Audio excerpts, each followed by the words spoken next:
Bonjour à toutes et à tous, bienvenue dans cette série où je vous donne mon avis sur l'un des documents de votre dossier pour entrer à l'école d'auxiliaire de puériculture. Donc j'ai fait une petite annonce sur Instagram, de temps en temps je fais cette annonce, en fait je vous demande de m'envoyer un de vos documents. Là je donne simplement mon avis global en jetant un coup d'œil. Lorsque vous êtes dans la prépa, nous prenons en charge vos documents vraiment de façon différente. Nous apportons une réelle expertise à chacun de vos documents. Là, c'est un avis global pour vous montrer un petit peu ce qu'on peut modifier, ce qu'on peut conserver sur un projet professionnel. Donc là, j'ai reçu un document de la part de Kenza, donc c'est une élève qui n'est pas en prépa. Pour faire ce genre de vidéo, je prends toujours des élèves qui ne sont pas en prépa, sinon il n'y a pas vraiment d'intérêt à faire ça avec des élèves qui sont déjà dans notre programme. Donc elle m'a envoyé son projet professionnel. Je vais vous le mettre en capture d'écran juste à côté. Comme ça, on va le lire ensemble et je vais le commenter pour que vous puissiez voir, vous, sur vos documents, ce qu'il faut éventuellement mettre, retravailler, etc. Et que vous sachiez comment vous placer et comment rédiger en fait les idées que vous avez à l'esprit, comment les rédiger et qu'est-ce qu'il faut approfondir, éliminer, etc. Donc, je commence tout de suite. Donc là, c'est un document qui m'a été envoyé. Je précise également, ne m'envoyez pas les documents tant que je ne fais pas de post Instagram. Si je ne fais pas de post Instagram en vous demandant des documents, c'est que je ne fais pas ce genre de vidéo. Donc je ne conserve pas les documents comme ça. Je vous les demande quand je fais ce genre de vidéo, mais ne me les envoyez pas comme ça d'office. J'ai pas le temps de le faire quand je le demande pas en fait, parce qu'on a tellement d'élèves dans la prépa, c'est eux qu'on corrige et de temps en temps, je donne mon avis comme ça. Mais ne m'envoyez pas des documents parce que si c'est pas moi qui le demande, je n'aurai pas le temps de le faire. Donc déjà dans ce document, donc là je l'ai reçu de façon manuscrite. D'habitude je les reçois en PDF et après les personnes les recopient. Mais là ok, pas de problème. Ce que je remarque en premier, c'est qu'il n'y a pas de marge du tout sur le document, c'est-à-dire que c'est vachement serré, esquiché. C'est pas très agréable à l'œil nu comme ça fait un petit peu trop compact. Au niveau de la mise en forme, ça me dérange un petit peu. J'aurais préféré, c'est personnel, que ce soit écrit en noir. Et je sais pas s'il y a un guidane. Donc vous savez, un guidane, c'est une feuille avec des lignes qu'on met en dessous pour écrire droit. Je sais pas si un guidane a été utilisé, j'ai un petit doute. Je trouve que c'est un tout petit peu penché vers la gauche, un petit peu en bas. Donc voilà, je trouve que visuellement, c'est pas top. Et l'écriture, elle est un peu grossière. Moi aussi j'écris de cette façon, j'écris très gros, je fais des grossettes, donc l'astuce c'est d'écrire vraiment tout doucement afin de se concentrer sur chaque lettre. Donc voilà déjà visuellement ce que j'aurais modifié. Ensuite, on commence. Donc là, la personne a mis un objet, donc on n'est pas obligé de mettre un objet dans la rédaction parce que c'est pas une lettre de motivation. On va regarder ça ensemble. Document relatant mon projet professionnel. Mesdames, messieurs, bonjour. Donc pareil, le début, ça ressemble plus à une lettre de motivation. C'est pas vraiment ça qu'on attend pour une rédaction. C'est plus de mettre un titre éventuellement. Et pas besoin d'écrire Mesdames, messieurs, de mettre un titre et de commencer directement. Je m'appelle Kenza, j'ai 21 ans et je suis marocaine. Depuis toute petite, je suis passionnée par la parentalité, la maternité et les nouveau-nés. Donc là, je lis qu'elle est marocaine et elle a écrit qu'elle a fait à Marrakech. Donc ça fait que ce dossier, elle envoie donc du Maroc. Donc, ce qui serait intéressant aussi pour son dossier, c'est d'absolument d'éclaircir sa situation pour le jury. Parce que si elle est au Maroc, du coup, comment elle va s'organiser si elle est prise à l'école? Il ne faut absolument pas que ce soit un frein. Admettons que son dossier soit parfait, qu'elle est prise à l'école, il ne faut pas que le jury se dise mais du coup, comment elle va faire? Elle va venir en France? Est-ce qu'elle a son visa? Est-ce qu'elle a un logement à côté de l'école? Il ne faut pas qu'on puisse penser que c'est trop compliqué pour toi de venir à l'école. Donc, j'espère que tu as éclairci tout ça sur ton dossier. Et si c'est pas éclairci, mais que tu sais comment t'organiser, à la limite, t'es pas obligé d'écrire que t'es marocaine et que tu vis au Maroc. T'écris juste que tu postules à l'école, t'es pas obligé de préciser tout cela. Parce que moi, la première chose que je me dis, c'est du coup, si elle est prise à l'école, comment elle fait pour s'organiser pour venir, avec le Covid, etc. Est-ce qu'elle va réussir à venir à temps? Voilà ma première interpellation. J'ai toujours aimé prendre soin des enfants et rassurer les parents pendant cette période si particulière de leur vie. Depuis toute petite, je suis passionnée par la parentalité, la maternité et les nouveau-nés. J'ai toujours aimé prendre soin des enfants et rassurer les parents pendant cette période si particulière de leur vie. Donc, rassurer les parents, de quoi exactement? Et cette période particulière, pourquoi est-elle particulière? Il faut toujours approfondir les choses si vous voulez avoir un dossier qui se démarque. Du plus loin que je me souvienne, Je rêvais de travailler auprès de nouveau-nés et des familles. Donc plutôt les deux familles. J'ai découvert les différents métiers de la maternité en regardant des reportages et en lisant de nombreux ouvrages autour de l'accompagnement à la naissance. Le fond est bon, mais la forme est un peu moins bonne. Donc quand tu dis j'ai découvert les différents métiers de la maternité, plutôt il aurait fallu dire j'ai découvert les différents métiers liés à la petite enfance. Ça aurait été plus juste. Le Maroc est un pays où seul le gynécologue a une place importante. Par contre, ce qui est intéressant, c'est que du coup, si tu n'avais pas écrit que tu étais marocaine et après que tu écris le Maroc est un pays où seul les gynécologues a une place importante, on n'aurait pas compris. Donc, vu que là, mis dans ce contexte, c'est intéressant que tu écrives que tu vis au Maroc. Donc, vu que moi, là, je découvre le document en même temps que vous, c'est pour ça que je peux pas savoir ce qui se passe après. C'est vraiment le but de l'exercice. Donc là, par contre, si tu pars sur expliquer un peu ce qui se passe au Maroc, oui, je comprends bien du coup ce que tu dis.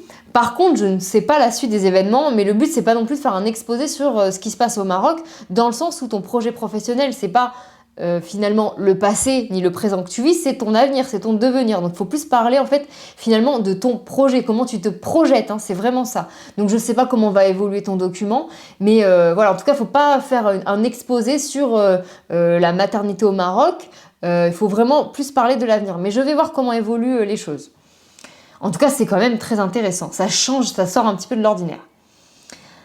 Donc le Maroc est un pays où seul le gynécologue a une place importante, où les métiers de la maternité n'ont que peu de légitimité. Donc il aurait fallu expliquer pourquoi. Étant peu renseignée, je me suis dirigée vers une licence générale basée sur l'économie pour avoir le temps de perfectionner mon projet professionnel. Ça pareil, on ne comprend pas ce que ça vient faire là. Ça n'a pas d'utilité de dire que tu avais envie de faire quelque chose, mais tu as fait autre chose parce que tu ne t'étais pas renseigné. Ça n'a pas d'intérêt dans ton projet. Sachant qu'il n'y a que 2 pages et que du coup c'est assez court, il ne faut pas s'embêter à écrire des choses qui n'ont pas trop d'utilité. J'ai alors décidé de m'envoler à Nice en septembre 2017 pour commencer ma licence.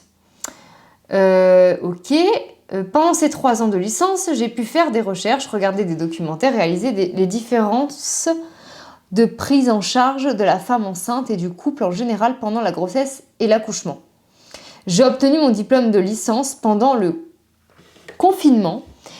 C'est à ce moment-là que j'ai pris conscience que mon envie réelle et évidente sur le métier passion m'anime, celui de devenir auxiliaire de puériculture.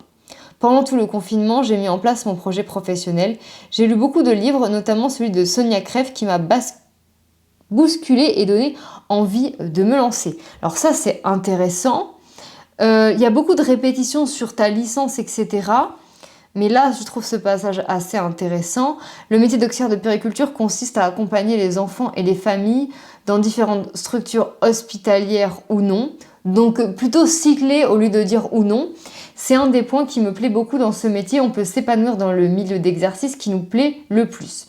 Alors, je comprends ce que tu veux dire, mais ta formulation ne te met pas en valeur. Parce qu'en fait, ce qui est important de savoir, c'est que le jury a plus d'intérêt à savoir que tu as des compétences et des qualités que d'intérêt à savoir que toi, ça te plaît de travailler dans différents services. Il faut plus que tu parles de tes compétences et de tes qualités. Qu'est-ce qui va finalement être un gain pour l'école qui va te choisir plutôt que toi, ce que tu as envie. Je ne sais pas si tu comprends. Quand tu essayes de te vendre, il faut plus que tu essayes de montrer ce que tu vas apporter à l'autre plutôt que ce que toi, tu as réellement envie. Je ne sais pas si vous comprenez cette notion, mais si vous arrivez à la comprendre, vous allez faire un bond en avant. J'aimerais, en ce qui me concerne, exercer en maternité ou en service de néonatologie, car ce sont 2 services qui pourraient me permettre de contribuer au bien-être des nouveau-nés tout en étant au plus proche des familles et en répondant à leurs interrogations. Plutôt répondre à leurs besoins, tu aurais pu plutôt dire ça, et à citer également les besoins dans lesquels ils auraient pu être confrontés. J'insiste là-dessus, il faut toujours, quand on explique quelque chose, donner un exemple. Mon souhait est d'accompagner les couples pendant qu'ils sont à la maternité pour qu'ils se sentent prêts au retour à la maison en prenant soin de leur bébé sans mettre de côté leur propre bien-être psychologique indispensable au bon développement de leur enfant. Donc ce que tu dis, ce n'est pas faux, c'est même plutôt bien.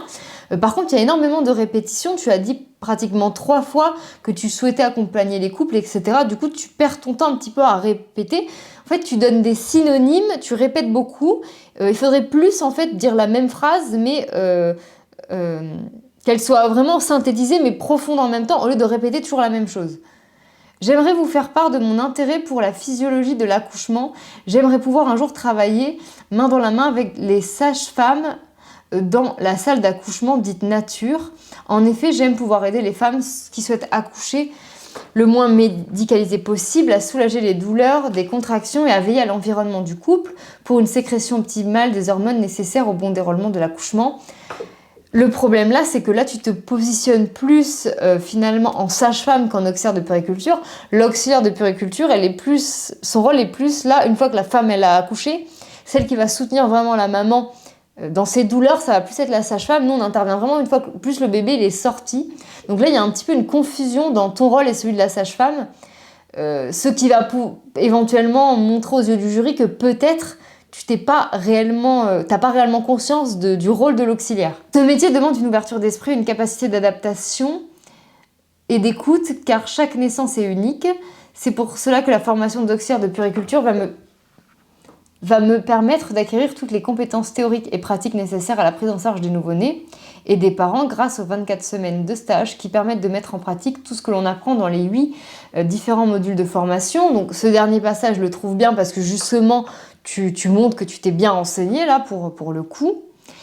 J'aimerais, à la suite de ma formation, intégrer l'école du bien-être afin d'élargir mes perspectives dans le métier et en me formant à l'allaitement maternel, le sommeil de l'enfant, au massage femme enceinte et bébé pour pouvoir proposer un accompagnement global. Ça, c'est très intéressant d'avoir écrit ça.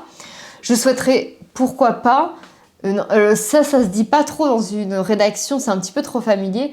Plutôt, je souhaiterais, tout simplement, sans écrire pourquoi pas, dans le futur aider à changer la vision de la parentalité dans mon pays en ouvrant un centre de bien-être maman-bébé. Ça, c'est un gros projet, c'est intéressant aussi. Ma mère est tombée malade en novembre 2020. J'ai alors pris la décision de rentrer auprès d'elle le temps qu'elle retrouve son autonomie. Pendant ces quelques mois au Maroc, j'ai décidé de commencer une formation pour devenir doula. Cette formation que je suis depuis janvier 2021 me conforte dans mon envie de devenir auxiliaire de puériculture. J'espère que ces quelques lignes auront pu mettre en avant mon désir et ma passion de m'épanouir dans ce domaine et l'importance pour moi d'intégrer votre école afin de recevoir la meilleure formation qui soit. Je vous prie de recevoir, madame, monsieur, mes salutations respectueuses. Alors, j'ai pas forcément décrit tout ce qui se passe à la fin. Si je devais donner un avis global sur ce dossier, le fond, ce que je constate dans le fond, c'est que Kenza, tu es réellement passionnée, tu es réellement motivée, tu as réellement envie. Ça se voit vraiment que tu as un intérêt profond pour ce métier. Par contre, il y a un problème au niveau de la forme de ton document. Donc, j'ai parlé tout à l'heure de la mise en page. Mais la forme, il y a beaucoup de répétitions et tu pars beaucoup dans tous les sens. Il y a une incohérence de structure et de plan dans ta façon de rédiger.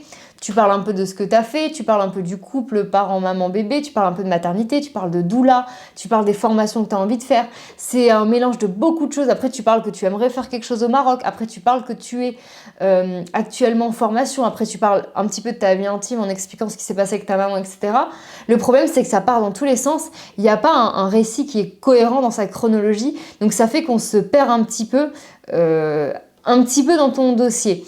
Donc, le fond est bon pour moi, l'intention est bonne, mais ça se voit que tu n'as pas été guidé pour écrire, que tu as écrit un petit peu avec ton cœur, mais il manque en fait un peu de technique pour que pour que tes capacités et ta motivation soient réellement mises en valeur.